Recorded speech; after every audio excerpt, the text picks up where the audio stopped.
शासन प्रशासन का सम्मान करते हैं, इसलिए डिस्क्लेमर दे रहे हैं। आप सभी से अनुरोध करते हैं कि वीडियो को पूरा देखें। वीडियो में दिखाई गए सभी पात्र और घटनाएं काल्पनिक हैं, कृपया इसे हल्के में न लें। उठो बेटा। भूतिया माँ के कई बार जगाने के बाद राजू उठकर खड़ा हो गया और बोला, माता जी यहाँ पर एक चुड़ैल खड़ी थी जिसको देखकर मैं डर गया और बेहोश हो गया।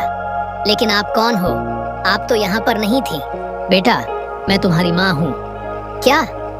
मेरी माँ? क्या मजाक कर रही हैं माता जी? मैं मजाक नहीं कर रही हूँ बेटा, मैं सच्ची में तुम्हारी माँ हूँ। माता जी, यह संभव ही नहीं है, क्योंकि मेरी माँ वर्षों पहले इस संसार को छोड़कर चली गई है। मेरे पिताजी ने बताया था कि जब मैं छोटा था तभी एक हादसे में मेरी माँ की मृत्यु हो गई है। बेटा, वो हादसा नहीं था, वो मर्डर था। मर्डर सोची समझी साजिश थी। इस साजिश को किसने अंजाम दिया, आज तक मुझे पता नहीं चल पाया। क्या?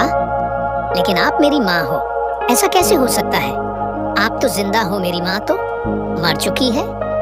बेटा, डरना नहीं, मैं वही भूतिया माँ हूँ जिसे देखकर तुम बेहोश गए थे।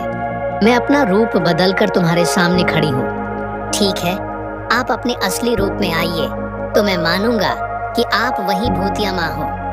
ठीक है बेटा, मैं अपने असली रूप में आती हूँ, लेकिन डरना नहीं बेटा। राजू की माँ जब अपने असली चुड़ैल के रूप में आती है तो राजू देखकर डर जाता है और कहता है, ये तो वही चुड़ैल है बे, यहाँ से भागने में ही भलाई है। इतना कहकर राजू पीछे मुड़कर तेजी से घर की ओर भागा। तभी पीछे से आवाज आई, रुको बेटा, डरो नहीं, मैं तुम्हारी माँ हूँ। रुको बेटा, डरो नहीं, मैं तुम्हारी माँ हूँ। रुको बेटा, डरो नहीं, मैं तुम्हारी माँ हूँ। लेकिन राजू रुका नहीं और तेजी से घर की ओर भागा। तभी बारिश भी होने लगी। राजू बोला, ये कैसा मुसीबत आ गई है, पीछे चुड़ैल है, ऊपर से बारिश भी होने लगी। लगता है आज चुड़ैल जान लेकर ही मानेगी। राजू भीगते भागते दरअसल घर पर पहुंच गया।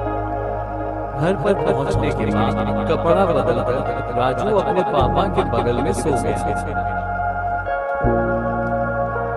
सुबह हुआ तो राजू के पिताजी ने देखा कि राजू उनके बगल में सोया है, तो राजू को आवाज आई, राजू बेटा, क्या हुआ बेटा? तुम मेरे बगल में क्यों सोए हो? कोई डरावना सपना देखा क्या?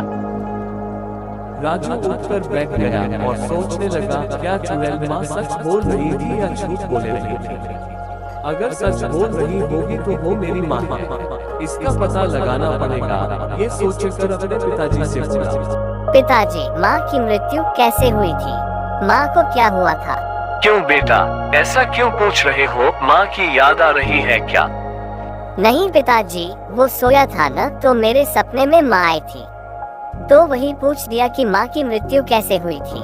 वैसे पिताजी, माँ की मृत्यु कैसे हुई थी, इसके बारे में कभी आपने बताया नहीं। लेकिन बेटा, मैंने तुमको बताया था कि तुम्हारे माँ की मृत्यु कैसे हुई थी। लगता है कि तुम्हें याद नहीं है, इसलिए फिर से बता दे रहा हूँ। उस समय तुम बहुत छोटे थे, तुम्हारी माँ खाना बना रही थी और मैं तुम्हें घुमाने ले गया था। तभी तुम्हारे चाचा जी आए और बोले कि भैया भैया, घर में आग लग गई है। और मैं दौड़कर घर पर गया तो देखा कि तुम्हारी माँ की मृत्यु हो चुकी है। पिताजी, आग कैसे लगी थी, पता चला कि नहीं? बेटा, ये तो नहीं पता चला कि आग कैसे लगी थी। इतना कहकर राजू के पिता चले गए। राजू सोचने लगा कि कहीं चुड़ैल माँ मेरी ही माँ तो नहीं है, क्योंकि अगर मेरी माँ नहीं होती तो कोई ना कोई नुकसान पहुंचाता। अब चुड़ैल माँ से मिलना पड़ेगा, कल भोर में मैं फिर जाऊंगा। राजू रात भर सोया नहीं कि चुड़ैल माँ से मिलना है। सुबह 4 बजे भोर में राजू निकल पड़ा अपनी चुड़ैल माँ से मिलने के लिए। बगीचे में पहुंच गया। बगीचे में पहुंचने के बाद चारों ओर अपनी माँ को ढूंढने लगा, लेकिन चुड़ैल माँ कहीं नजर नहीं आई। तो राजू जोर जोर से पुकारने लगा, माँ तुम कहाँ हो? माँ तुम कहाँ हो? माँ तुम कहाँ चली गई? माँ तुम कहाँ हो? क्या हुआ बेटा? मैं यहाँ हूँ बेटा, मैं तुम्हारे सामने नहीं आ रही थी, क्योंकि मुझे डर था कि तुम मुझसे डर के भाग जाओगे।